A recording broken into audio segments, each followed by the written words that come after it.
ஆண்டாள் பெருமாட்டி அருளிச் செய்த திருப்பாவையின் 12வது பாசுரம் இன்று.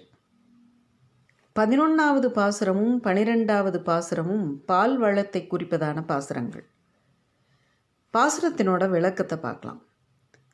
திரட்சியான எருமை தன் கன்றுக்கு பால் தர வேண்டும் என நினைத்து நிற்க, அதன் பால்மடி காம்புகளிலிருந்து பால் வழிய வீட்டைச் சுற்றிலும் அப்பால் சென்று சேராக்கி விடுகிறதாம்.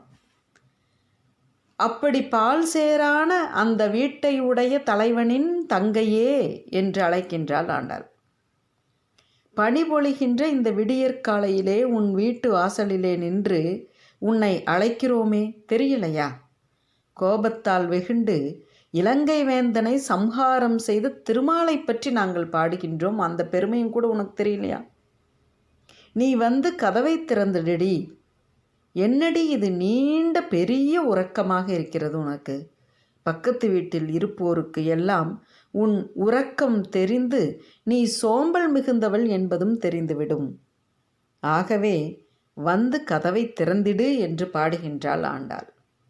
நம்முடைய ஆத்மா உறங்கக்கூடாது, இறைவனை அடைய வேண்டும் என்கின்ற ஒரு வைராக்கியம் இருக்க வேண்டும் என்பதைத்தான் இங்கே ஆண்டாள் குறிப்பிடுகின்றால். அதை நம்ம புரிஞ்சுக்கணும். இப்போ இந்த பாசுரத்தை பார்க்கலாம்.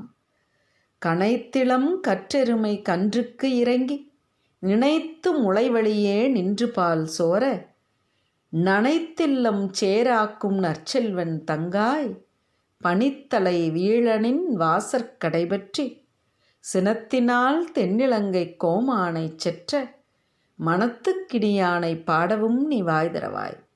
இனித்தான் எழுந்திராய், இதென்ன பேருறக்கம், அனைத்தில்லத்தாரும் அறிந்தேலோர் எம்பாவாய் என்று பாடுகின்றாள் ஆண்டாள். ஒரு அழகான சொல் அந்த பால் சேரு அப்படிங்கிறது.